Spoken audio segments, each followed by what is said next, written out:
কি ব্যাপার, এভাবে চুপচাপ দাঁড়িয়ে আছেন কেন? আপনাকে বলেছি না এখান থেকে চলে যাওয়ার জন্য? যেদিন আপনি ভালোভাবে একটা প্রজেক্টের কাজ কমপ্লিট করতে পারবেন ওই দিন আমার সামনে আসবেন। এর আগে আমি আপনার মুখ দেখতে চাই না। শ্রাবণী সামনে দাঁড়িয়ে এই কথাগুলো বলে যেই তার চেয়ারে বসতে যাবে, এমন সময় নিলয় শ্রাবণীকে পিছন থেকে জড়িয়ে ধরে তার দিকে ঘুরিয়ে শ্রাবণীর ঠোঁটের সাথে ঠোঁট একত্রিত করে দিল। এইদিকে শ্রাবণী নিলয়ের বুকে বারবার ঘুষি দিতেছে। নিলয় তো ছাড়ার পাত্র না, তাকে এতগুলো কথা শুনিয়ে দিয়েছে, আর সে এইভাবে ছেড়ে দিবে? এটা কখনোই মানা যায় না। বেশ কিছুক্ষণ শ্রাবণী ঠোঁটের সাথে দিল একটু একত্রিত করে লিপ কিস করলো। দীর্ঘ 5.5 মিনিট লিপ কিস করার পর নিলয় শ্রাবণীকে ছেড়ে দিয়ে দাঁড়িয়ে আছে চুপচাপ। এইদিকে শ্রাবণী নিলয়ের গালে আবারও ঠাস ঠাস করে চড় মেরে দিল কয়েকটা, আর বলতে লাগলো, তোকে চাকরিতেই রাখা আমার ভুল হয়েছে। কোন কারণে যে তোকে আমি চাকরিতে রাখতে গেলাম? প্রথম যেদিন তুই আমার সাথে বেয়াদবি করেছিলি ওই দিনই যদি তোকে চাকরি থেকে বের করে দিতাম তাহলে আজকে এই দিনটা দেখতে হতো না। বের হয়ে যা আমার কেবিন থেকে। তোকে আমি অফিসে যাতে না দেখি। এই অফিসে যদি আর একবার দেখি তাহলে তোকে আমি পুলিশের হাতে তুলে দিব। বলবো যে তুই নারীর নির্যাতন করেছিস। আমাকে যত ইচ্ছে বের করে দেন এই অফিস থেকে, তবে আমাকে বারবার আপনার ফিরিয়ে আনতে হবে। এই অফিস আমাকে ছাড়া একদম চলবে না। মনে রাখেন কথাটা। আমার সামনে আপনার মাথা নিচু করে এরপর আমাকে নিয়ে আসতে হবে। এই বলে নিলয় চলে আসলো তার কেবিনে। ব্যাগপত্র গুছিয়ে সে চলে যেতে যাবে, এমন সময় ম্যানেজার এসে নিলয়ের সামনে দাঁড়িয়ে বলতে লাগলো, কি ব্যাপার নিলয়, তুমি ব্যাগপত্র গুছিয়ে কোথায় চলে যাইতেছো? তুমি জানো না এই অফিস তোমাকে ছাড়া একদম অচল? তুমি এই অফিস থেকে কোথাও যাবে না। কে কি বলেছে আমাকে একবার বলো। কে আর কি বলবে? আমি এত বছর ধরে কাজ করতেছি, একটা কাজেও ভুল হয় নাই। আর আজকে নতুন ম্যাডাম আমাকে এত বড় একটা অপবাদ দিতে পারলো, সাথে আমার গালে কয়েকবার চড়ও আসছে। এটার জন্য আমি এই অফিস থেকে চলে যাইতেছি। আপনি বড় স্যারকে বলে দিবেন যেই দিন এই নতুন ম্যাডাম আমার সামনে মাথা নিচু করে আমাকে নিয়ে আসতে পারবে ওই দিন আমি এই অফিসে আবার আসবো। এই বলে নিলয় ওইখান থেকে চলে আসলো বাহিরে। একটা রিক্সা নিয়ে বাসার উদ্দেশ্যে রওনা দিয়ে দিল। এদিকে ম্যানেজার দৌড়ে চলে আসলো শ্রাবণীর কেবিনে। শ্রাবণীকে উদ্দেশ্য করে বলতে লাগলো, ম্যাডাম, আপনি এটা কি করছেন? যার জন্য আজকে এই অফিসটা এত দূর এসেছে, আপনি কিন্তু তাকে এই অফিস থেকে বের করে দিয়েছেন। এখন আপনার অফিসের কি হবে? আপনি আপনার অফিস চালাবেন কিভাবে? আমি আমার অফিস চালাবো কি করে এটা আপনাকে দেখতে হবে না। তাকে আমি কেন বের করে দিয়েছি এটা একমাত্র আমি জানি। আর আপনি যদি তার হয়ে সাফাই গাইতে আসেন তাহলে আপনাকেও বের করে দিতে বাধ্য হব আমি। ম্যাডাম, আপনি অনেক বড় লস খেতে যাচ্ছেন। এছাড়া আমি আর কিছুই বললাম না। মনে রাখবেন, আমার এই কথাটা আপনাকে একদিন না একদিন নিলয় সাহেবকে ফিরিয়ে আনতেই হবে, তার সামনে মাথা নিচু করে।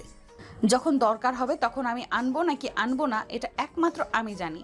আপনি আপনার কেবিনে যান। এত বেশি কথা বলতে বলি নাই আমি আপনাকে। ম্যানেজার চলে গেল তার কেবিনে।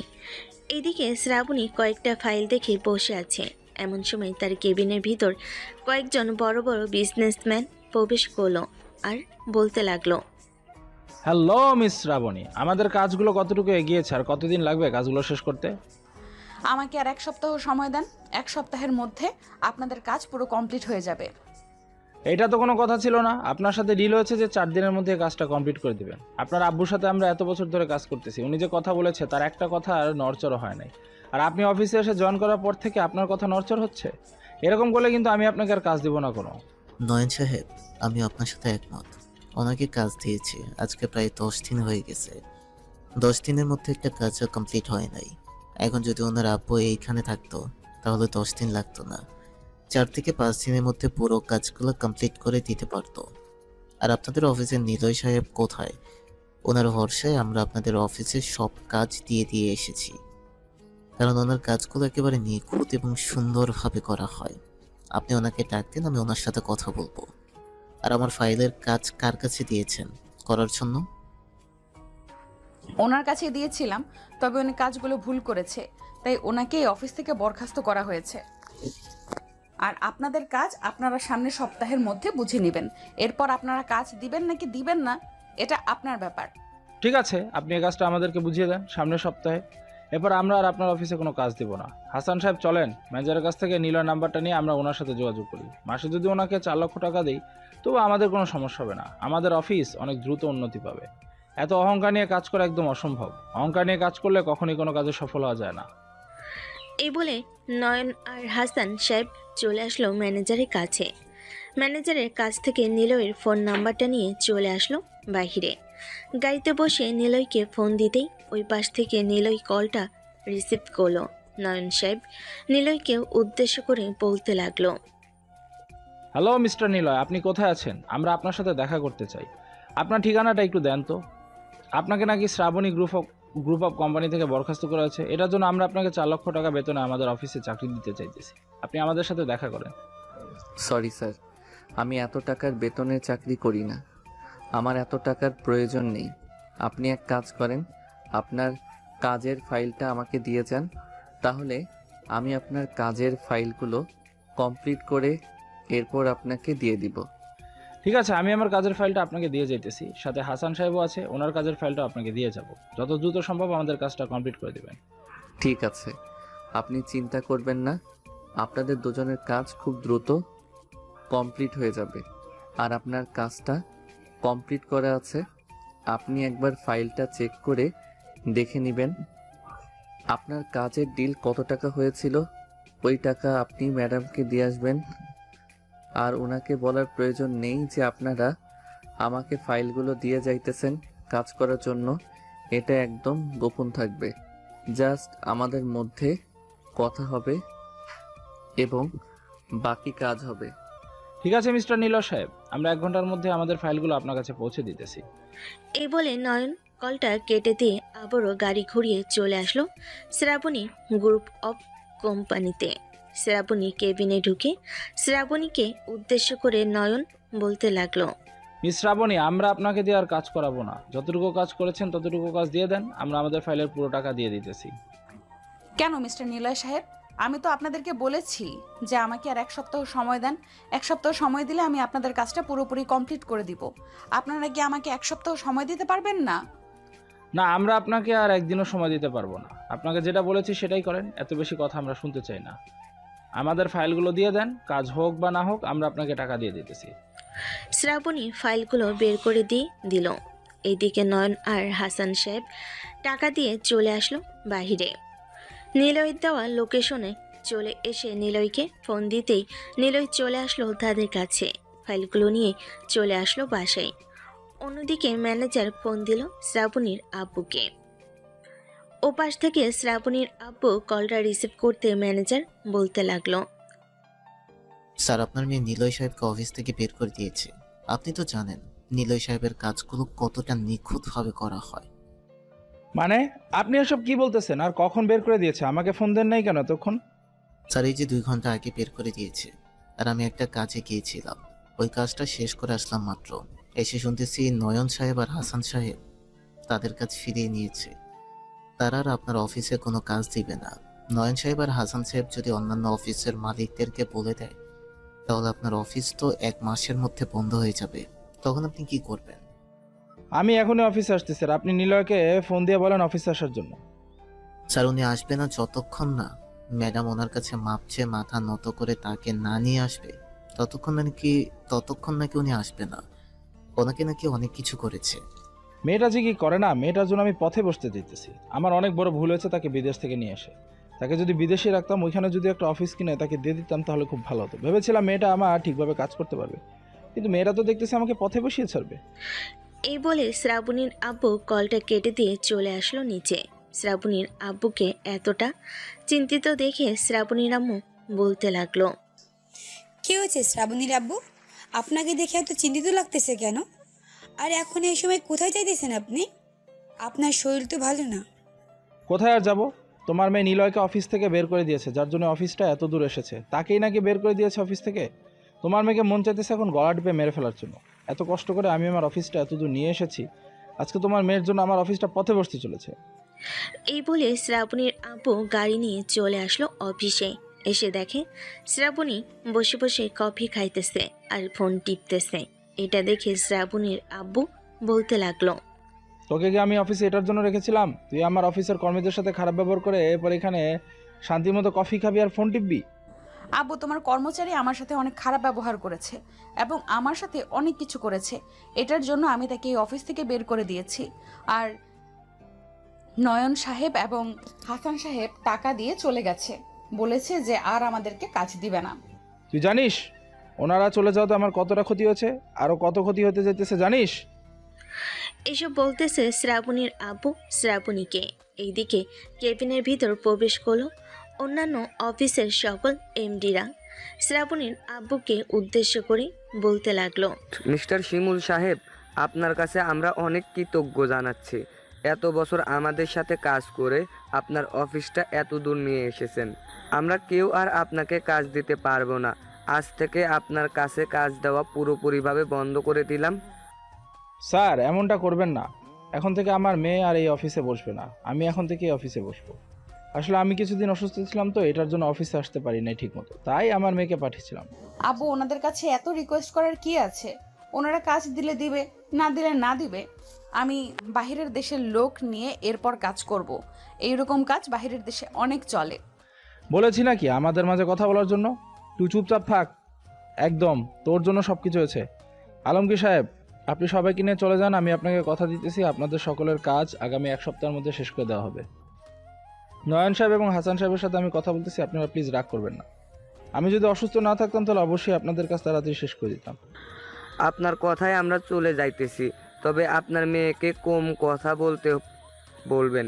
আপনার মেয়ের জন্য আপনার এই অফিসটা ডুবে যেতে চলেছিল। আপনাকে বিশ্বাস করে আবারও আমরা আপনাকে কাজ দিলাম। এই বলে আলমগীর সাহেব এবং অন্যান্য বিজনেসম্যানরা চলে গেল। এইদিকে শ্রাবণীর আব্বু শ্রাবণীকে উদ্দেশ্য করে বলতে লাগলো, তুই নিলয়ের কাছে মাপ চেয়ে এরপর নিলয়কে অফিসে নিয়ে আসবি। তোকে আমি 1 ঘন্টা সময় দিলাম। আমি নিলয়ের বাসার ঠিকানা দিতেছি। আমি তার কাছে মাফ চাইতে পারবো না। দরকার পড়লে তুমি নিয়ে আসো, আমি যেতে পারবো না। তোকে তো আমি 1 ঘন্টা সময় দিয়েছি। 1 ঘন্টার মধ্যে আমি নিলয়কে এখানে দেখতে চাই। যদি না পাই তখন বুঝতে পারবি তোকে কি করি। এই বলে শ্রাবণীর আব্বু চেয়ারে বসে পড়ল। এদিকে শ্রাবণী চুপচাপ দাঁড়িয়ে আছে। বেশ কিছুক্ষণ দাঁড়িয়ে থাকার পর শ্রাবণী তার ব্যাগ নিয়ে চলে আসলো বাইরে। একটা রিক্সা নিয়ে নিলয়ের বাসার দিকে রওনা দিল। বেশ কিছুক্ষণ পর চলে আসলো নিলয়ের বাসায়। কলিং বেল দিতেই নিলয় এসে দরজা খুলে দিল। শ্রাবণীকে দেখে নিলয় বলতে লাগলো, বাহ, আপনি তো দেখি আজকে চলে এসেছেন। আমি তো ভাবছিলাম আরও 2 থেকে 3 দিন পর আসবেন আপনি। যখন দেখবেন আপনাদের অফিসে কোনো কাজ চলতেছে না তখন আসবেন। আমার আসার দরকার ছিল না। আব্বুর কথা রাখার জন্য আমি আপনার কাছে এসেছি। আপনি চলেন আমার সাথে অফিসে, না হলে আব্বু পরে আমাকে বকা দিবে। আপনার আব্বু আপনাকে বকা দিবে তাতে আমার কি? আগে আপনি আমার পা ধরে মাফ চান, তাহলে আমি আপনাকে মাফ করে দিব। আমি কারোর পা ধরে মাফ চাইতে পারবো না। মাফ করলে এমনিতেই করেন, না হলে মাফ করার দরকার নেই। যতক্ষণ আপনি আমার পা ধরে মাফ না চাইবেন ততক্ষণ আমি আপনার সাথে যাব না, এইখানেই দাঁড়িয়ে থাকব। আপনি যেমন ঘাড় তেরা, তার চাইতে 2টা ডাবল ঘাড় তারা হচ্ছে আমি।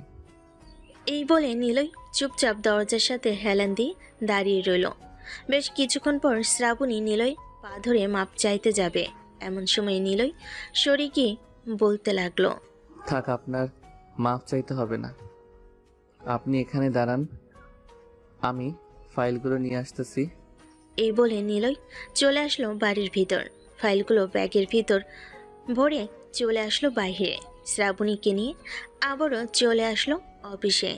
নিলয় শ্রাবণীর আব্বুর কেবিনে প্রবেশ করতেই শ্রাবণীর আব্বু বলতে লাগলো, নিলয়, সরি, আমার মেয়ে তোমার সাথে অনেক খারাপ ব্যবহার করেছে। আমি তাকে অনেক বকাঝকা করেছি, প্লিজ তাকে মাফ করে দাও।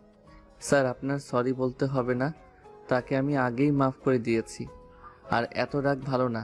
মিস শ্রাবণী, আপনি তো দেখলেন কয়েক ঘন্টার মধ্যে আপনার অফিস পথে বসতে চেয়েছিল। আপনার আব্বুর জন্য এই অফিসটা আবারও বেঁচে আছে। আর কখনো এই রকম ভাবে মানুষের সাথে খারাপ ব্যবহার করবেন না। খারাপ ব্যবহার করলে পরবর্তীতে কি হবে আপনি নিজেও জানতে পারবেন না। হয়েছে, আমাকে আর বোঝানোর দরকার নেই। আব্বু, আমি বাড়িতে চলে যাইতেছি।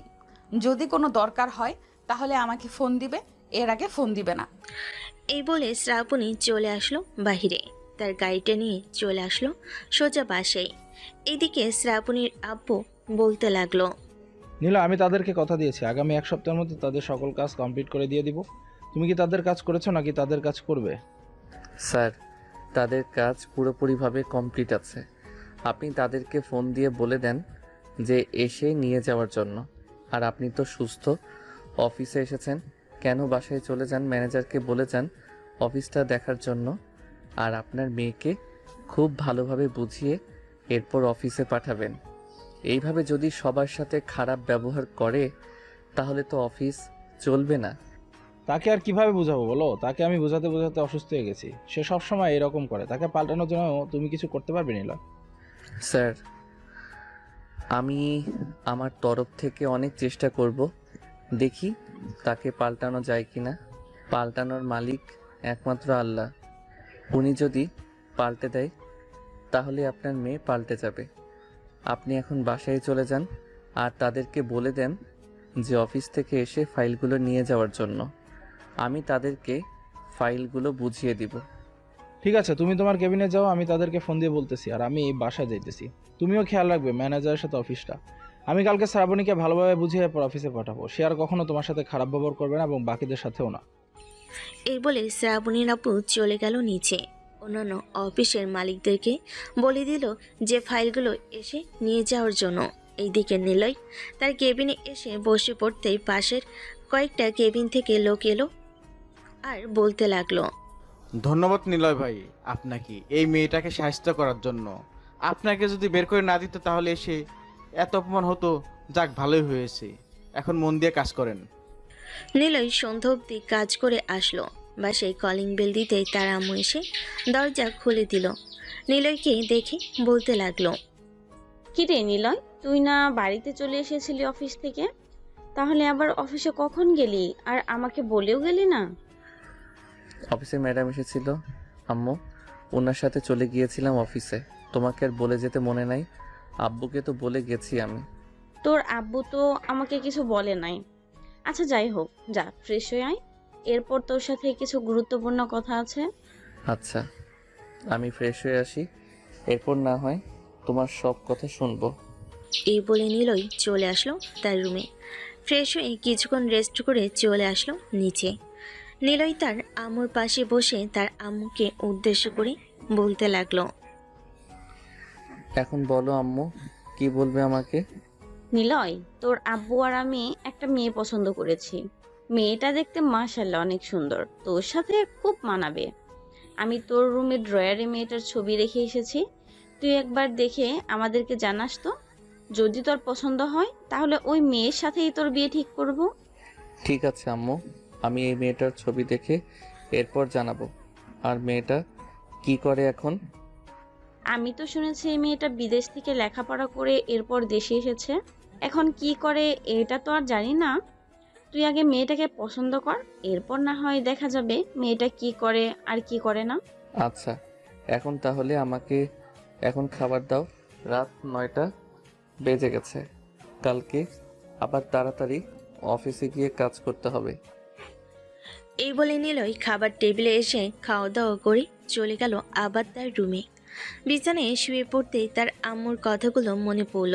নিলয় আবারও বিছানা থেকে উঠে ড্রয়ার থেকে ছবিগুলো বের করে দেখে তো পুরাই অবাক। আসলে এই ছবিগুলোই হচ্ছে শ্রাবণীর ছবি। ছবিগুলো হাতে নিয়ে নিলয় চলে আসলো নিচে তার আম্মুর কাছে আর বলতে লাগলো, আম্মু, এটাই কি সেই মেয়ে যার কথা তুমি বলেছিলে আমাকে, যে এই মেয়ে কে পছন্দ করে এসেছো? হ্যাঁ, এটাই সেই মেয়ে। তোর আব্বু আর আমি কথা বলে এসেছি তার আব্বু আম্মুর সাথে। বলেছে যে তুই যদি আমাদেরকে সিদ্ধান্ত জানাস তাহলে আমরা ওই মেয়ের পরিবারকে সিদ্ধান্ত জানিয়ে দেব। আচ্ছা, এখন কিছু বলার দরকার নেই, আরও কয়েকটা মাস যাক, এরপর আমি তোমাদেরকে জানাবো। মেয়েটা আমার পছন্দ হয়েছে, তবে এখন বিয়ে করার ইচ্ছা নেই আমার। ঠিক আছে, তোর ইচ্ছে যখন বিয়ে করবি তখনই বিয়ে দেব। এখন যা, ঘুমা গিয়ে। নিলয় চলে আসলো আবারও তার রুমে। বিছানায় শুয়ে ঘুমিয়ে সে পাড়ি জমালো।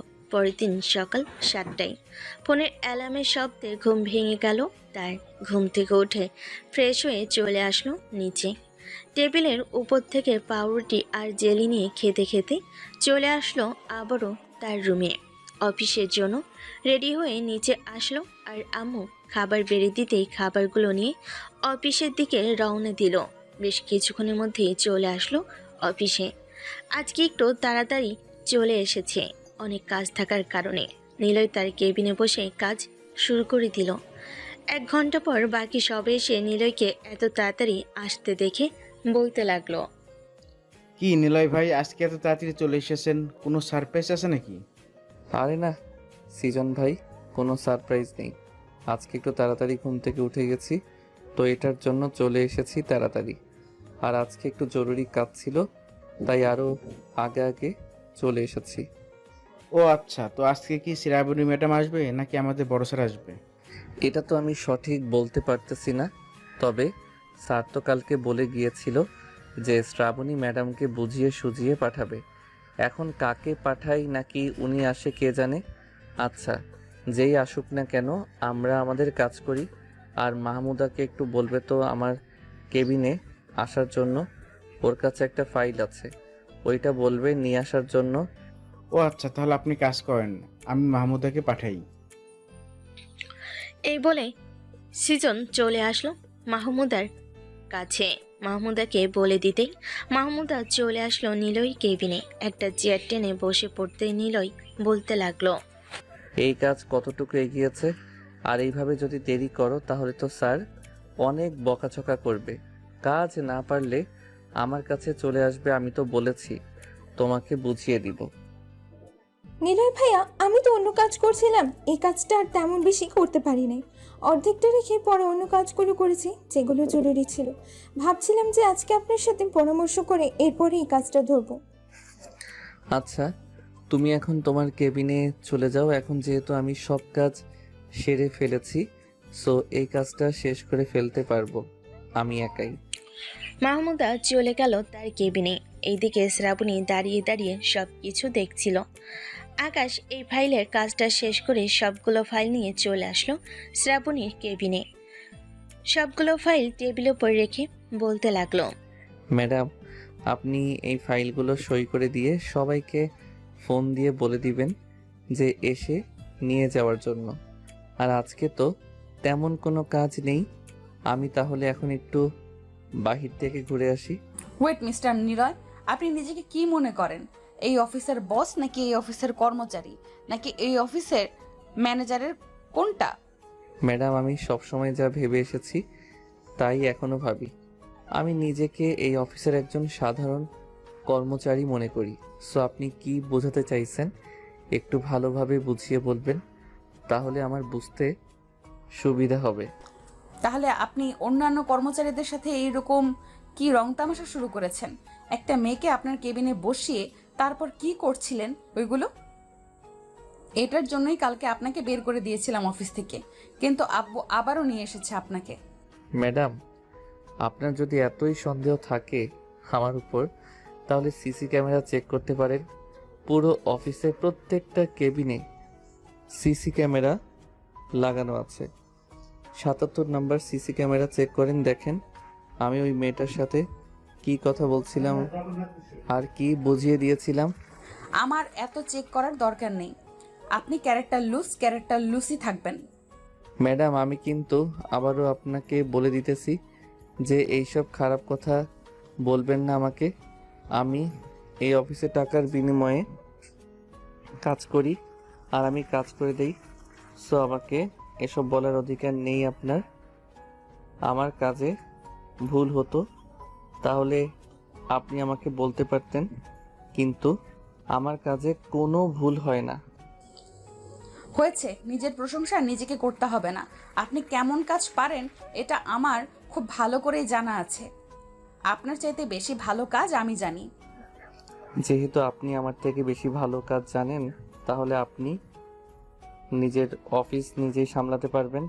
তাহলে কালকে আমাকে এভাবে হাত পা ধরে নিয়ে আসার কি দরকার ছিল? আপনার আব্বুকে বোঝালেই তো পারতেন যে আপনি এই অফিস নিজেই সামলাতে পারবেন আমাকে ছাড়া। দাঁড়ান, আমি বড় স্যারকে ফোন দিয়ে বলে দিতেছি যে আপনি অফিস সামলাতে পারবেন। আমি এই অফিস থেকে রিজাইন নিতেছি। আমাকে কি আব্বুর ভয় দেখান নাকি, যে আমাকে আমার আব্বুর ভয় দেখালে আমি আপনাকে কিছু বলবো না? এটা একদম ভুল কাজ। আপনি আমাকে এইসব ভয় দেখিয়ে কোনো কিছুই লাভ হবে না। আমি আপনাকে ভয় দেখাচ্ছি না। আমি এই দেখেন সরাসরি স্যারকে কল দিয়েছি। এখন স্যারকে আমি বলবো। শ্রাবণীর আব্বু কলটা রিসিভ করতেই ওপাশ থেকে নিলয় শ্রাবণীর আব্বুকে উদ্দেশ্য করে বলতে লাগলো, আসসালামু আলাইকুম স্যার, কেমন আছেন? আশা করি খুবই ভালো আছেন। ওয়ালাইকুম আসসালাম। হ্যাঁ, আমি আলহামদুলিল্লাহ কিছুটা ভালো আছি। এখন কেন নিলয়, হঠাৎ আবার কি হয়েছে? তুমি ফোন দিয়েছো, শ্রাবণী কি আবারও কিছু করেছে নাকি তোমাকে? স্যার, আমি আপনার অফিস থেকে রিজাইন নিতেছি। আপনার মেয়ে নাকি এই অফিস সামলাতে পারবে, আমি না থাকলে ও, তাই আমি রিজাইন নিতেছি। আপনি আপনার মেয়েকে বলেন এই অফিসটা সামলানোর জন্য। ওর মতো পাগলের কথা কি শোনো তুমি? তুমি অফিসে থাকো, আমি আসতেছি। আবার অফিসে ওর জ্বালায় আমি অতিষ্ঠ হয়ে যেতেছি। এখন তার অফিস করার কোনো দরকার নেই। এর চাইতে ভালো হবে তাকে বিয়ে দিয়ে দিই আমি। জামাইয়ের বাড়িতে গিয়ে থালা বাসন মাজুক, এটা আরও ওর জন্য ভালো হবে। তাহলে সে বুঝতে পারবে কার যোগ্যতা কতটুকু আর কোথায়। এই বলে শ্রাবণীর আব্বু কলটা কেটে দিল। বেশ কিছুক্ষণ পর শ্রাবণীর আব্বু চলে আসলো অফিসে। এসে দেখে তার মেয়ে বসে বসে কাজ করতেছে, এদিকে নিলয় তার কেবিনে বসে কফি খাইতেছে। এমন সময় শ্রাবণীর আব্বু নিলয়ের কাছে এসে নিলয়ের হাত ধরে টানতে টানতে নিয়ে চলে আসলো শ্রাবণীর কেবিনে। শ্রাবণীকে উদ্দেশ্য করে তার আব্বু বলতে লাগলো, শ্রাবণী, তুই আজকে আবার আকাশকে কি বলেছিস? আকাশ কেমন অন্যায় করেছে যে তুই আবার আজকে আকাশকে যাতা বলেছিস? তাহলে আব্বু আমি কি বলবো? সে একটা মেয়ে নিয়ে তার কেবিনের ভিতরে রং তামাশা করতেছে। এখানে আমি যদি কিছু না বলি, পরবর্তীতে সে আরো অনেক কিছু করবে, তখন তুমি কি বলবে? স্যার, আপনি একবার সিসি ক্যামেরার ফুটেজ চেক করেন, তাহলে তো আপনি বুঝতে পারবেন যে আমি কি করেছি আর কি করি নাই। শ্রাবণীর আব্বু সিসি ক্যামেরা চেক করে দেখে নিলয় মাহমুদকে কাজ বুঝিয়ে দিয়েছিল।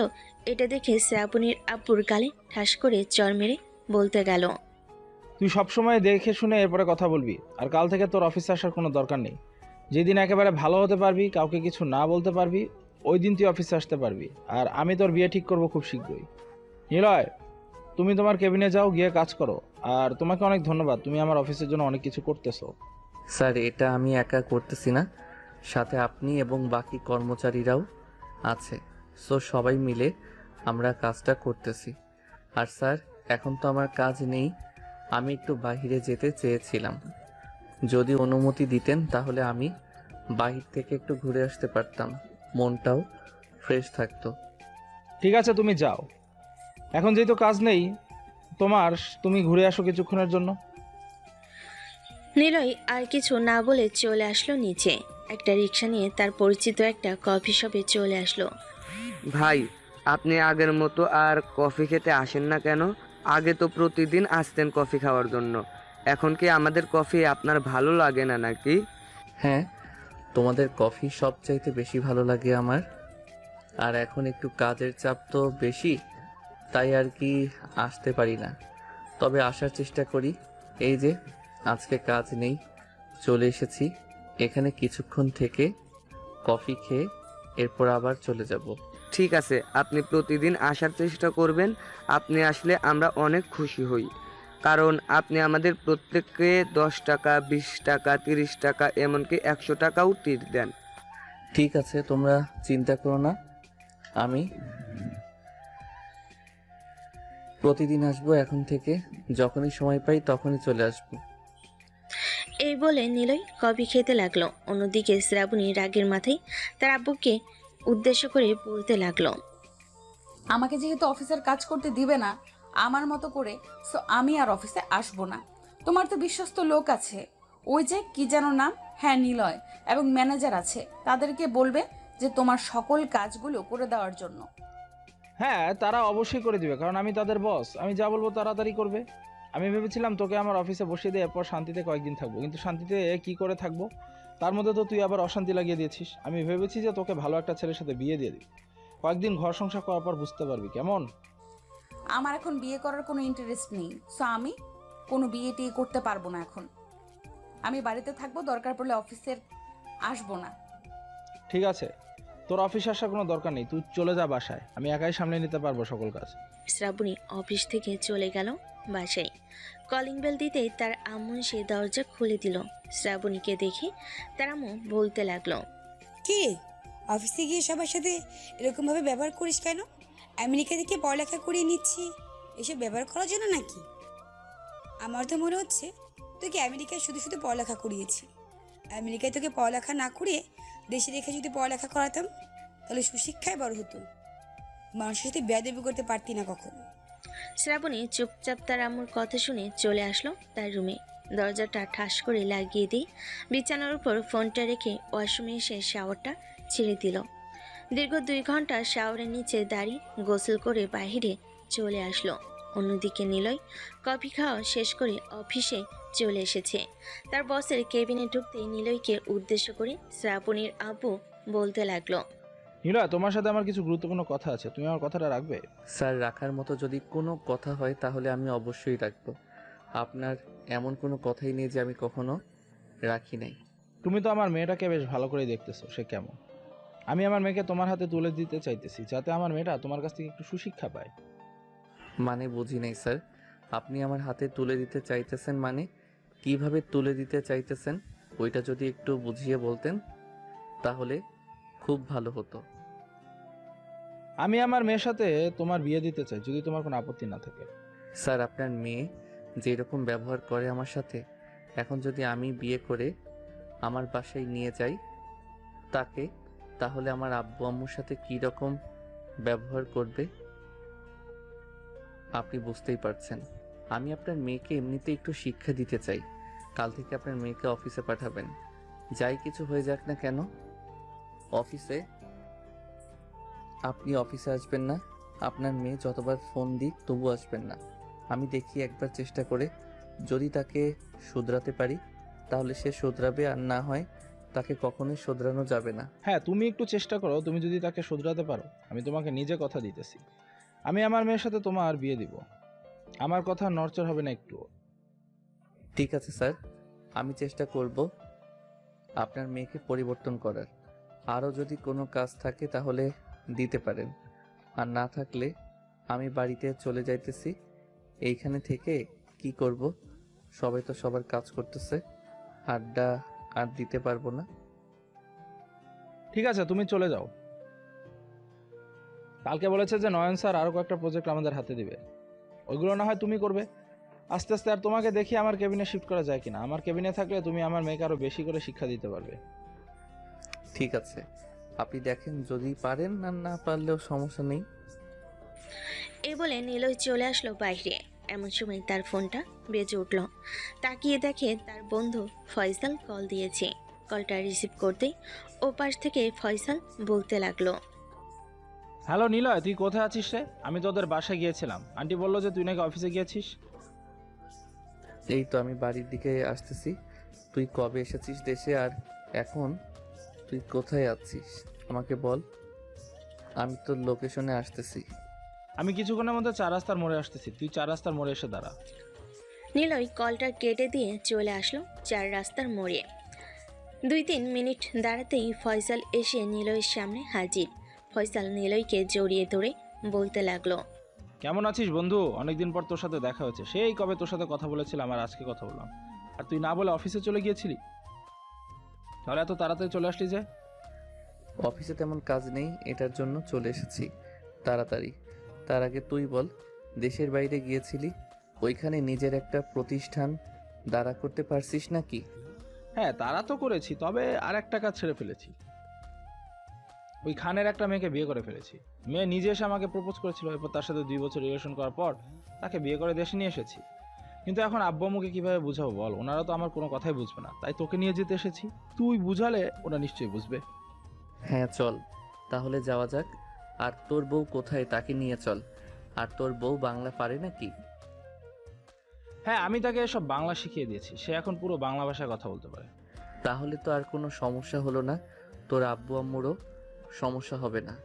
তাকে নিয়ে চল। ফয়সাল নিলয়কে নিয়ে চলে আসলো হোটেলে।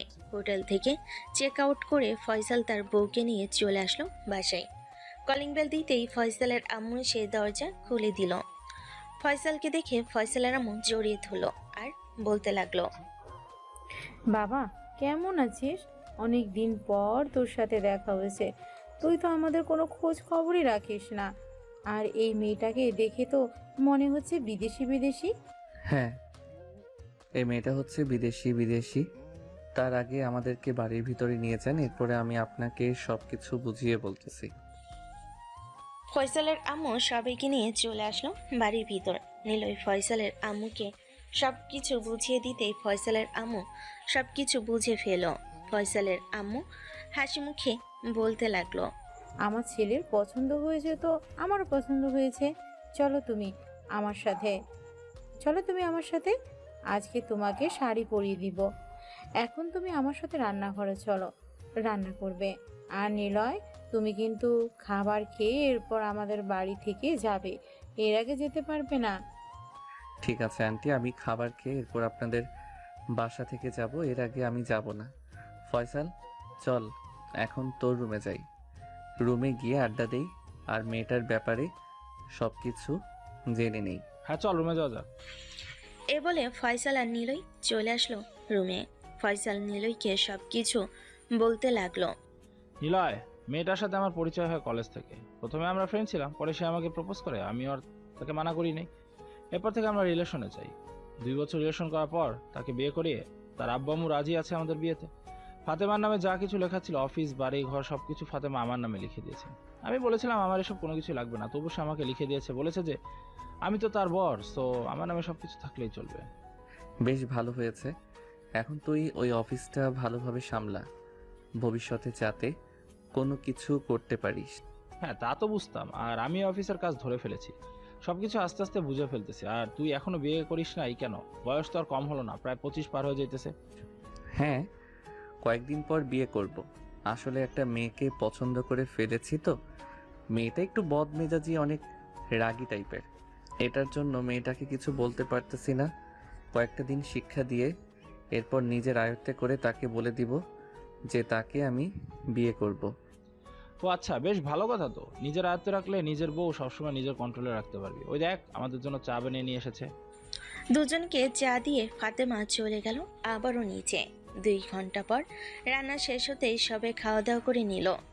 খাওয়া দাওয়া শেষ করে নিলই ফয়সালের আম্মুর কাছ থেকে বিদায় নিয়ে চলে আসলো বাসায়। অন্যদিকে শ্রাবণী তার রুমে বসে আছে আর মনে মনে বলতেছে, আমি বাড়িতে থাকবো, দরকার পড়লে অফিসে আসবো, না হলে আসবো না। আচ্ছা, আমি কি টাকার কারণে সত্যি অনেক অহংকারী হয়ে গেছি? আমি যদি অহংকারী না হতাম তাহলে তো সবাই আমাকে ভালোবাসতো, সবাই আমার সাথে ভালোভাবে কথা বলতো। আব্বু আম্মু আমার সাথে ভালোভাবে কথা বলে না। আমি নিশ্চয়ই খারাপ হয়ে গেছি। আমাকে ভালো হতে হবে। কাল থেকে আমি অফিসে যাব, তবে সবার সাথে ভালো ব্যবহার করব, কিন্তু নিজের রাগ তো কন্ট্রোল করতে পারি না। এটাই হচ্ছে আসল কথা। এটা কিভাবে কন্ট্রোল করব? এসব ভাবতে ভাবতে শ্রাবণী ঘুমিয়ে দেশে বাড়ি জমালো। সন্ধ্যায় ঘুম থেকে উঠে ফ্রেশ হয়ে চলে আসলো নিচে। অন্যদিকে নিলয় বাড়িতে ফিরে তার আম্মুকে উদ্দেশ্য করে বলতে লাগলো, আম্মু, তুমি যে মেয়েটাকে দেখে এসেছিলে না, ওই মেয়েটা হচ্ছে আমার অফিসের বসের মেয়ে। খুব রাগী আর বদমেজাজি। বস বলেছে যে তাকে যদি আমি ঠিক করতে পারি তাহলে তার সাথে আমার বিয়ে দিয়ে দিবে। আমি আর কয়েকটা দিন পর তোমাদেরকে জানিয়ে দিব। যদি থাকে ঠিক করতে পারি তাহলে অবশ্যই তার সাথে আমার বিয়ে হবে। ঠিক আছে, যেটা তোর ভালো মনে হয় ওইটাই কর। নিলয় রাতে খাওয়া দাওয়া করে চলে আসলো তার রুমে। ফ্রেশ হয়ে বসে আছে, এমন সময় তার ফোনটা বেজে উঠলো। তাকিয়ে দেখে অচেনা নাম্বার থেকে কল এসেছে। কলটা রিসিভ করতেই ওপাশ থেকে বলতে লাগলো, হ্যাঁ mister Niloy, I am really sorry. আসলে আমি আপনার সাথে অনেক খারাপ ব্যবহার করে ফেলেছি। আমি আর আপনার সাথে কখনো খারাপ ব্যবহার করব না। আর কালকে আপনি অফিসে এসে আমাকে কাজ বুঝিয়ে দিবেন, কিভাবে কি করতে হয়। ঠিক আছে, কালকে বুঝিয়ে দিবনে আমি আপনাকে। তবে মাফ চাওয়ার পিছনে কি অন্য কোনো কারণ আছে নাকি? যদি অন্য কোনো কারণ থাকে তাহলে আমাকে আগে থেকে বলে দেন, আমি আপনাকে কোনো কিছুই বলবো না। না, এর পেছনে আর কিছু নেই। প্লিজ তুমি আমাকে মাফ করে দাও। আমি তোমার সাথে এসে প্রথম দিন থেকে খারাপ ব্যবহার করে এসেছি। ঠিক আছে, মাফ করে দিলাম। কালকে আপনি অফিসে আসবেন তাড়াতাড়ি। আমি কালকে আপনাকে কাজ বুঝিয়ে দিব। এই বলে নিলয় কলটা কেটে দিয়ে মনে মনে বলতে লাগলো, যাক, আল্লাহ তাআলা মেয়েটাকে বুদ্ধিশুদ্ধি দিয়েছে। অবশেষে তার মাথার ঘিলও খুলতে শুরু করেছে। না হলে তো সে কখনোই এভাবে আমাকে এত রাতে ফোন দিয়ে মাফ চাইতো না আমার কাছে। নিলয় আর কিছু না বলে ঘুমিয়ে এসে বাড়ি জমালো। পরের দিন সকালে ঘুম থেকে উঠে ফ্রেশ হয়ে খাওয়া দাওয়া করে চলে আসলো অফিসে। এসে দেখে শ্রাবণী আগে থেকেই এসে বসে আছে। শ্রাবণীকে দেখে নিলয় শ্রাবণীর কাছে এসে বলতে লাগলো, স্যার আপনাকে কিছু বলে দিয়েছে নাকি? আপনাদের হাতে তো ফাইল নেই, কি কাজ করব? স্যার তো আমাকে কিছুই বলে নাই। কালকে বলেছে যে শুধু দিয়ে যাবে, এরপর আর কিছুই জানি না। দুজন কথা বলতেছে। এমন সময় নয়ন চৌধুরী নিলয়ের সামনে এসে বলতে লাগলো, মিস্টার নিলয়, এই নেন, আপনার স্যার আপনাকে বলেছে এই ফাইলগুলো দেওয়ার জন্য। আর কাজ একটু তাড়াতাড়ি করে আমাদেরকে দিয়ে দেবেন, কিন্তু তাড়াতাড়ি করে আমাদেরকে দিয়ে দিলে আমরা পরবর্তী কাজ আবারও আপনাদেরকে দিতে পারি। ঠিক আছে নয়ন স্যার, আমি অনেক চেষ্টা করব আপনাকে খুব তাড়াতাড়ি এই কাজগুলো দেওয়ার জন্য। আপনি কোনো চিন্তা করবেন না, এই কাজ আপনি পেয়ে যাবেন খুব তাড়াতাড়ি। ঠিক আছে, এখন তাহলে আমি যাই। আর মিস শ্রাবণী, আপনি একটু ভালো হয়ে যান। ভালো হলে আপনার জন্যই ভালো হবে। আপনার সাথে অন্যান্য অফিসের মালিকেরা কথা বলবে আর আরও বেশি কাজ দেবে। যে এখন থেকে আমি ভালো হওয়ার চেষ্টা করব। আপনারা এখন থেকে কাজ দিতে পারেন। আমি আর কখনো আপনাদের সাথে রাগী কণ্ঠে কথা বলবো না। নয়ন সাহেব চলে গেল অফিস থেকে। এদিকে নিলয় শ্রাবণী কেবিনে এসে শ্রাবণীর হাতে ফাইলগুলো দিয়ে চেয়ারে বসে সব কিছু বুঝিয়ে দিতে লাগলো। বেশ কিছুক্ষণ বোঝানোর পর শ্রাবণী বুঝে ফেল। এদিকে নিলয় শ্রাবণীর দিকে বেশ কিছুক্ষণ তাকিয়ে থাকার পর চলে আসলো কয়েকটা ফাইল নিয়ে তার কেবিনে। নিলয় কাজ করতেছে। এমন সময় মাহমুদ এসে নিলয়কে উদ্দেশ্য করে বলতে লাগলো, কি ব্যাপার নিলয় ভাইয়া, আপনাকে দেখলাম আজকে 11টা অবধি ম্যাডামের কেবিনে বসেছিলেন, এরপর আপনার কেবিনে এসেছেন। ম্যাডামের সাথে কিছু চলে নাকি আপনার? আরে কি যে বলো না আপু, তুমি ওনার সাথে আবার আমার কিছু চলবে? উনি এমনিতেই যে রাগী, আমি আবার কি করতে যাব? হ্যাঁ বুঝি, আমাদেরকে আর বোঝাতে হবে না, আমরা ফিটার খাই না।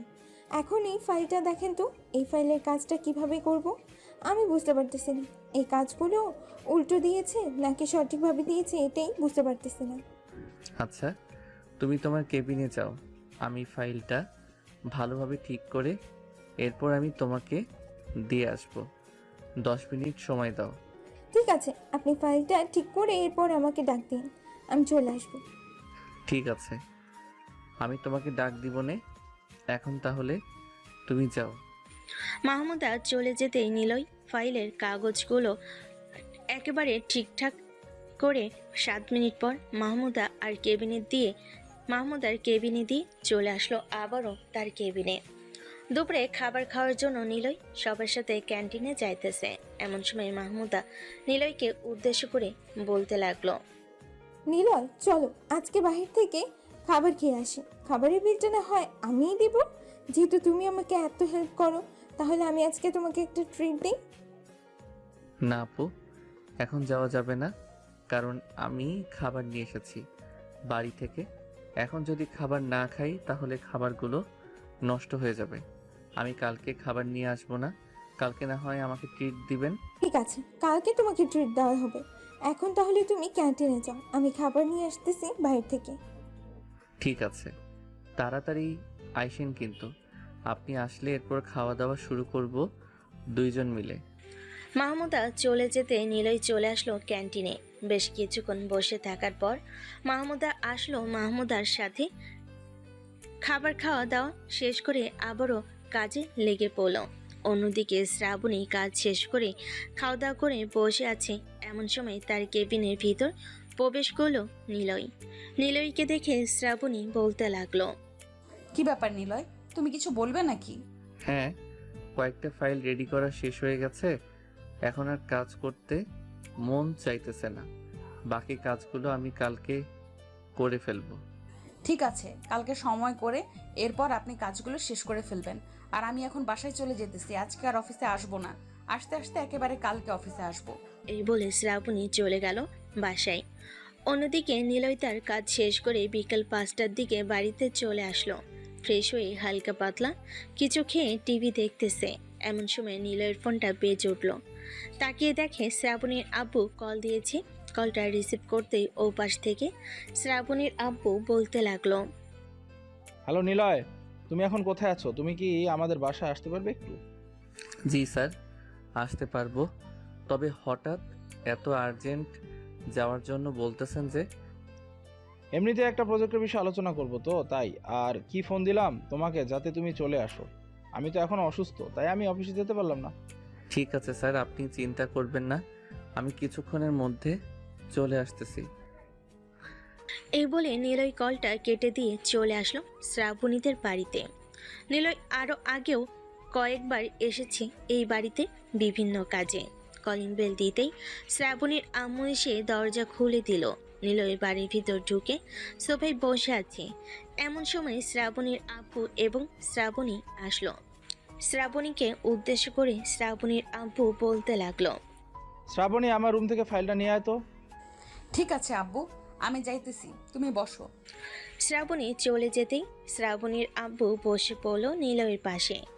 বেশ কিছুক্ষণ কথাবার্তা বলার পর শ্রাবণী ফাইলটা নিয়ে চলে আসলো।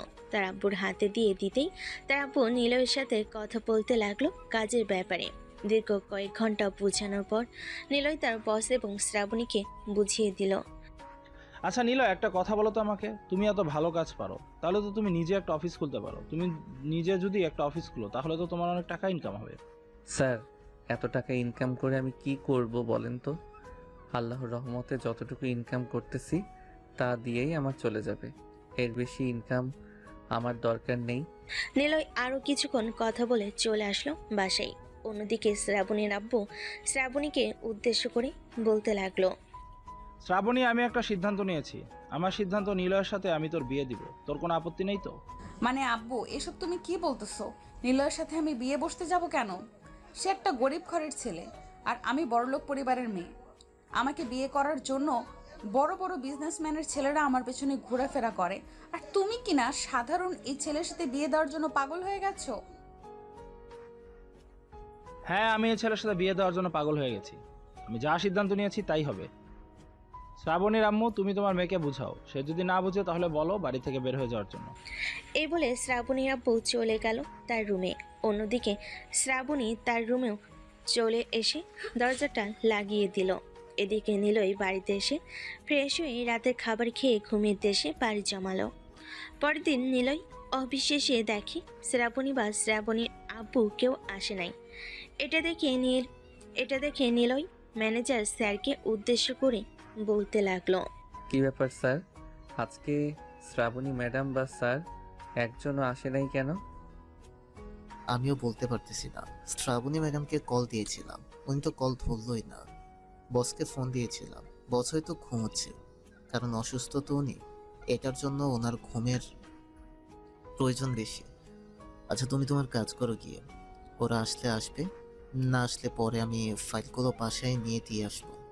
ঠিক আছে স্যার। নিলয় কাজ করতেছে। এমন সময় তার কেবিনের ভিতর প্রবেশ করলো মানসুরা। মানসুরা হচ্ছে এই অফিসের নতুন একজন কর্মী। নিলয় মানসুরাকে দেখে বলতে লাগলো, আরে মিস মানসুরা, আপনি আমার কাছে চলে এসেছেন। কিছু হেল্প লাগবে নাকি আপনার? লাগলে বলতে পারেন। হ্যাঁ ভাইয়া, একটা হেল্প লাগতো। আমি এই প্রজেক্টের কাজ বুঝতেছি না, আর এইখানে একটু গড়মিল করে ফেলেছি। এখন যদি বস এই প্রজেক্টটা দেখে তাহলে তো আমাকে চাকরি থেকে বের করে দিবে। আচ্ছা, আপনি ফাইলটা দেন তো আমার কাছে, আমি একবার দেখে এরপরে আপনাকে জানাচ্ছি কি ভুল হয়েছে। মানসুরা নিলয়কে ফাইল দিয়ে দিতে নিলয় ফাইলটা দেখে মনে মনে বলতে লাগলো, হায় আল্লাহ, ফাইলের এই অবস্থা করা হয়েছে। এখন নতুনভাবে কাজ করতে গেলেও তো 4 থেকে 5 দিন সময় লাগবে এটা। নিলয় ফাইলটা দেখার পর কিছু বলতেছে না দেখে মানসুরা ভয় পেয়ে বলতে লাগলো, নিলয় ভাইয়া কাজের কি বেশি ভুল হয়েছে? আরে না, বেশি ভুল হয় নাই। আপনি নিশ্চিন্তে থাকেন। আর এই ফাইলের অর্ধেক কাজ করা হয়েছে, আপনি দেখেন তো পারবেন কিনা বাকি অর্ধেক কাজটা। ভুল করা যাবে না কিন্তু, ভুল করলে পরে আবার সমস্যা হবে। জি ভাইয়া, এই ফাইলের কাজটা আমি পারবো। আবার নতুন করে করতে হবে। ঠিক আছে, তাহলে এই ফাইলটা আপনি নিয়ে যান, আর আপনার ফাইলটা আমি কাজ শেষ করে আপনাকে দিয়ে দিব। ঠিক আছে ভাইয়া, আর আপনাকে অনেক অনেক ধন্যবাদ আমাকে এতটুকু সাহায্য করার জন্য। এই বলে মানসুরা ওইখান থেকে চলে গেল।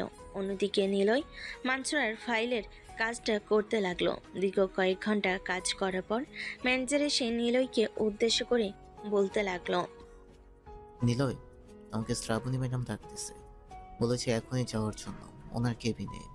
ঠিক আছে স্যার, আমি যাইতেছি। এই বলে নিলয় চলে আসলো শ্রাবণীর কেবিনে। ভিতরে ঢুকিয়ে দাঁড়িয়ে আছে নিলয়। এমন সময় শ্রাবণী চেয়ার থেকে উঠে এসে নিলয়ের সামনে দাঁড়িয়ে বলতে লাগলো, আব্বুর সামনে এত যে ভালো সাজার চেষ্টা করেন, কিন্তু অফিসে এসে তো দেখতেছি অন্য কাহিনী। মেয়েদের সাথে কথা না বললে আপনার চলেই না। ম্যাডাম, যেখানে কথা বলার প্রয়োজন ওইখানে তো কথা বলতেই হবে। সো আমার এখানে কথা বলার প্রয়োজন ছিল, তাই আমি এখানে কথা বলছি। ও আচ্ছা, তোমার এইখানে কথা বলার প্রয়োজন ছিল তাই তুমি এখানে কথা বলছো, তাই না? এই বলে শ্রাবণী নিলয়ের গালে 3টা চড় মেরে দিল। এই দিকে নিলয় চড় খেয়ে দাঁড়িয়ে আছে। শ্রাবণীকে উদ্দেশ্য করে কিছু বলতে যাবে, এমন সময় কেবিনের ভিতর প্রবেশ করলো ম্যানেজার। নিলয়কে দাঁড়িয়ে থাকতে দেখে বলতে লাগলো, নিলয়, তোমার কাজ শেষ হয়েছে নাকি এখনো? শেষ হয়ে থাকলে তাহলে তুমি তোমার কেবিনে গিয়ে কাজ করতে পারো। ম্যাডামের সাথে একটু জরুরি কথা বলবো। ঠিক আছে স্যার, আপনি কথা বলেন, আমি যাইতেছি।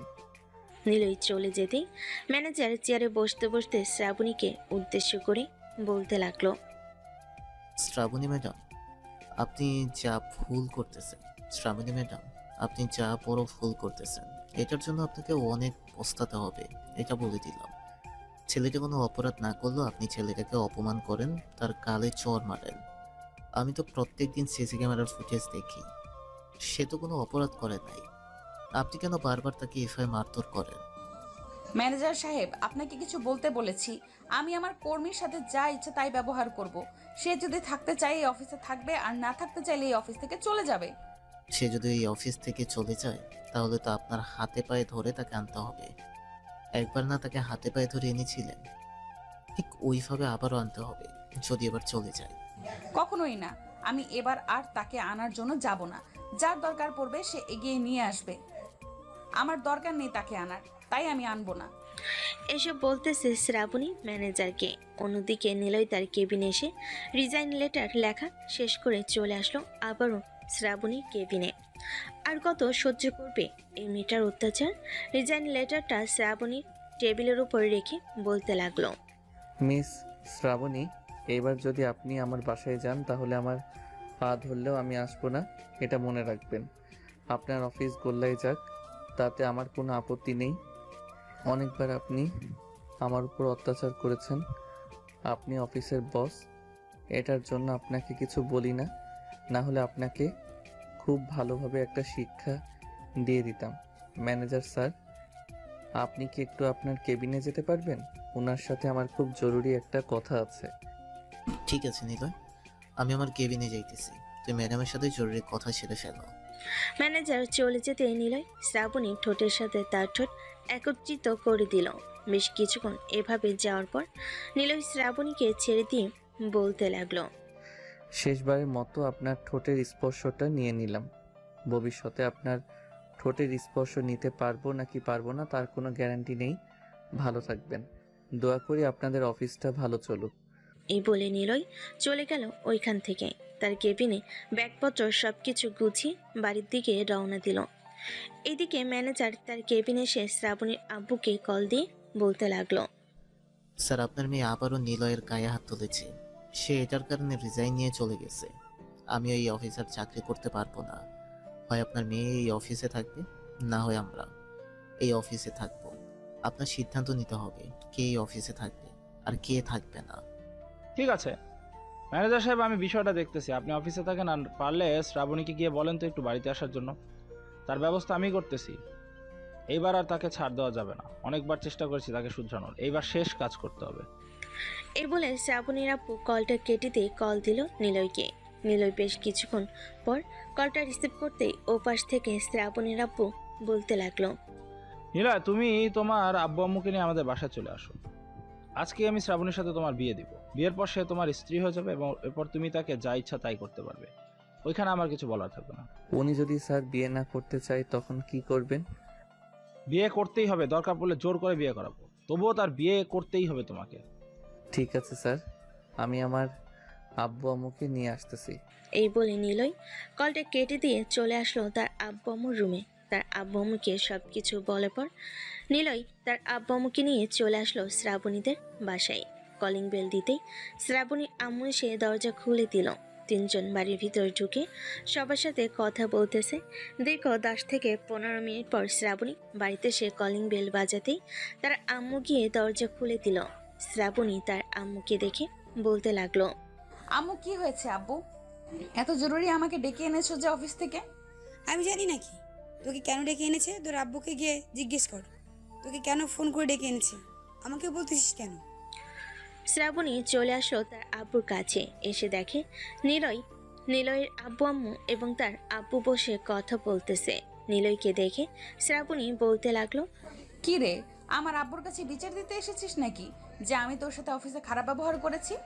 না, আমি আপনার আব্বুর কাছে বিচার দিতে আসি নাই। আমি আপনাকে নিয়ে যেতে এসেছি আমার বাসায়। মানে বুঝলাম না, তুই আমাকে তোর বাসায় নিয়ে যাবি কেন? আমার কি বাসা নেই নাকি যে আমার বাসা নেই তুই আমাকে তোর বাসায় নিয়ে যাবি? অবশ্যই আপনার বাড়ি আছে, সব কিছুই আছে আপনার, তবুও আপনাকে আমার সাথে যেতে হবে। কিছুক্ষণ পর যান, ফ্রেশ হয়ে এরপর সব কিছু গুছিয়ে গাছিয়ে নিচে আসেন। আব্বু, নিলয় এসব কি বলতেছে? তুমি নিলয়কে কিছু বলতেছো না কেন? নীলয় যা বলতেছে একদম সত্যি বলতেছে। তুই যা, গিয়ে ফ্রেশ হয়ে কাপড় চোপড় একটা ব্যাগের ভিতরে ভরে নে। একটু পর আমি তোকে ডাক দিতেছি। শ্রাবণী রাগে চলে গেল তার রুমে। বেশ কিছুক্ষণ পর কলিং বেল বাজতেই শ্রাবণীর আম্মু গিয়ে দরজা খুলে দিয়ে দেখে কাজী সাহেব দাঁড়িয়ে আছে। কাজী সাহেবকে বাড়ির ভিতরে নিয়ে আসলো। কাজী সাহেব সোফায় বসে তার বাকি কাজ শেষ করে শ্রাবণীর আব্বুকে বলতে লাগলো, এখন আপনি আপনার মেয়েকে ডাক দেন। আপনার মেয়ে কবুল বলবে এবং ছেলেও কবুল বলবে 3 বার, তাহলে তাদের বিয়ে কাজ সম্পূর্ণ হয়ে যাবে। শ্রাবণী, আয় শ্রাবণী, নিচে আয় তো, তাড়াতাড়ি আয়। শ্রাবণী নিচে আসতেই দেখতে পেল কাজী সাহেব বসে আছে। কাজী সাহেবকে দেখে শ্রাবণী তার আব্বুকে উদ্দেশ্য করে বলতে লাগলো, আব্বু, এই বাড়িতে কার বিয়ে হচ্ছে আর কাজী সাহেব এই বাড়িতে এসেছে কেন? এই বাড়িতে তোর বিয়ে হচ্ছে, তুই 3 বার কবুল বল তাড়াতাড়ি, এরপর বাকি কথা বলতেছি। আমার বিয়ে হচ্ছে আর আমি জানি না? আর কার সাথে বিয়ে হচ্ছে সেটা বলো আগে। পথের ফকিরের সাথে বিয়ে হচ্ছে। এখন তুই 3 বার কবুল বল, এরপর তুই নিজে জানতে পারবি কার সাথে বিয়ে হচ্ছে। শ্রাবণীকে অনেক জোরাজোরি করার পর শ্রাবণী 3 বার কবুল বলল। এদিকে নিলয়ের কবুল বলা শেষ হতেই শ্রাবণী বলতে লাগলো, আমি এই বিয়ে মানি না। আমি এই ছেলেকে বিয়ে করতে পারবো না। মামুনি, এখন সব বললে তো চলবে না। এখন তোমাদের বিয়ে হয়ে গেছে, সো তোমরা এখন বিবাহিত। এই নেন কাজী সাহেব আপনার হাদিয়া, এখন আপনি যেতে পারেন। নিলয়, তুমি একটু কাজী সাহেবকে গাড়ি অবধি এগিয়ে দিয়ে আসো তো। থাক, ওনার যাওয়ার কোনো প্রয়োজন নেই, আমি একাই যেতে পারবো। সামনে আরেকটা বাড়িতে বিয়ে আছে তো, ওই বাড়িতে যেতে হবে। কাজী সাহেব চলে যেতেই নিলয় শ্রাবণীর আব্বুকে উদ্দেশ্য করে বলতে লাগলো, শ্বশুর আব্বা, এখন তাহলে আপনার মেয়েকে আমি নিয়ে যাই। এখানে তো আপনারা আর বাধা দিতে পারবেন না, তাই না? না, এখন যেহেতু তোমাদের বিয়ে হয়ে গেছে, সো এখানে আমরা বাধা দিব কেন? তুমি তোমার বউকে নিয়ে যেতে পারো। তুমি তোমার বউকে কোথায় রাখবে, কিভাবে রাখবে, এসব আমাদের জানার দরকার নেই। আমরা শুধু জানি তার সাথে তোমার বিয়ে হয়েছে, এটা তোমার অধিকার তাকে নিয়ে যাওয়ার। মিসেস শ্রাবণী, চলেন এখন আমার সাথে। আজকে আপনার শরীরের যত তেল আছে সব কিছু মজিয়ে ছাড়বো আমি। এতদিন তো অফিসের বস ছিলেন, সো এতদিন আপনাকে কিছু করতে পারি নাই। আজকে বাসায় নিয়ে যাই, এরপর আপনি দেখতে পারবেন আপনাকে কি করি। এই বলে নিলয় শ্রাবণীকে টানতে টানতে নিয়ে চলে আসলো গাড়িতে। শ্রাবণী চিৎকার করে বলছে, আমি যাব না তোর সাথে বেয়াদব ছেলে। তুই আমাকে ছাড় বলতেছি, না হলে কিন্তু আমি পুলিশের কাছে ফোন দিব। তখন পুলিশ এসে তোকে ধরে নিয়ে যাবে। পুলিশ আমাকে ধরে নিয়ে যাবে না, পুলিশ উল্টা আপনাকে আমার বাসায় দিয়ে আসবে। আমি আপনার সাথে এখন জোরাজুরি করতে চাইতেছি না, শেষবারের মতো বলে দিতেছি, চুপচাপ গাড়িতে উঠে বসেন, না হলে কিন্তু আমি আমার কাজ শুরু করে দিব এখানে। নিলয়ের রাগী গলার স্বর আর চোখগুলো লাল হয়ে থাকার কারণে শ্রাবণী ভয় পেয়ে উঠে পড়ল গাড়িতে। বেশ কিছুক্ষণ পর নিলয়ের আব্বু আম্মু আসতেই নিলয় গাড়িটা স্টার্ট দিয়ে চলে আসলো বাসায়। নিলয়ের আম্মু দরজা খুলে দিতেই নিলয় শ্রাবণীকে কোলে তুলে নিয়ে চলে আসলো তার রুমে। এখন রাত 8টা। নিলয় শ্রাবণীকে উদ্দেশ্য করে বলতে লাগলো, এই বাড়ি থেকে পালানোর একদম চেষ্টা করবেন না, আর পালাতেও পারবেন না। চুপচাপ এখানে বসেন, আমি আপনার জন্য খাবার নিয়ে আসতেছি। খাবার খাওয়ার পর আমি আমার কাজ শুরু করব। যেভাবে আপনি প্রত্যেকবার আমাকে মেরেছিলেন ওইভাবে আমি আপনাকে মারব। এই বলে নিলয় চলে আসলো নিচে, খাবার নিয়ে আবার চলে আসলো ওপরে। শ্রাবণীর সামনে বসে শ্রাবণীকে খাইয়ে দিতে যাবে, এমন সময় শ্রাবণী বলতে লাগলো, আমি খাবো না তোর হাতে, তুই যা ইচ্ছা তাই করতে পারিস। ঠাস ঠাস ঠাস। শ্রাবণীর গালে ঠাস ঠাস করে 3টা চর মেরে দিয়ে মুখ টিপে খাবার খাইয়ে দিতে লাগলো। এদিকে শ্রাবণী কান্না করতেছে আর খাবার খাইতেছে। এটা দেখে নিলয় বলতে লাগলো, আগে যদি খাবার খেয়ে নিতি তাহলে তো আর মারতাম না, এখন মারলাম। কান্না কর যত পারিস আর তাড়াতাড়ি খাবার খা, আমি আমার কাজ শুরু করব। এই বলে নিলয় খাবার খাইয়ে দিয়ে সে নিজেও খাবার খেয়ে চলে আসলো রুমে। বেশ কিছুক্ষণ রেস্ট করার পর নিলয় আস্তে আস্তে শ্রাবণীর দিকে এগিয়ে আসতে লাগলো। শ্রাবণী কাছে এসে শ্রাবণীর ঠোঁটের সাথে তার ঠোঁট একত্রিত করে দিল। এদিকে শ্রাবণী নিলয়ের বুকে কিলঘুষি মারতেছে। বেশ কিছুক্ষণ এভাবে যাওয়ার পর নিলয় শ্রাবণীকে ছেড়ে দিয়ে বলতে লাগলো, আজকে তোর শরীরে যত তেল আছে সব তেল আমি বের করে ছাড়বো, দেখি তোর শরীরে কত তেল আছে। এই বলে নিলয় শ্রাবণীর জামাটা ধরে এক টান দিয়ে খুলে ফেল। শ্রাবণী 2 হাতে তার শরীর ঢাকার চেষ্টা করতেছে, কিন্তু ঢাকতে পারলো না। প্লিজ নিলয়, আমাকে এবারের মতো মাফ করে দাও। আমি আমার ভুল বুঝতে পারছি, প্লিজ আমাকে ছেড়ে দাও। আমি আর পারতেছি না। পারতেছি না বললে তো হবে না, পারতেই হবে। আজকে তোর শরীরের যত তেল এবং যত রাগ আছে সব মিটিয়ে দিব আমি। এই বলে নিলয় তার কাজ করতে লাগলো। এদিকে শ্রাবণী ব্যথার জ্বালায় কান্না করতেছে। নিলয় শ্রাবণীর দিকে একবারও খেয়াল করতেছে না। খেয়াল করে কি করবে? শ্রাবণী যেমন করেছে নিলয় তার সাথে তেমন করেছে। বাকিটা আর শুনতে হবে না। এখন সবাই সবার বাড়ি থেকে ঘুমিয়ে থাকেন। আজকে না হয় আমরা এখানেই বিদায় নিই।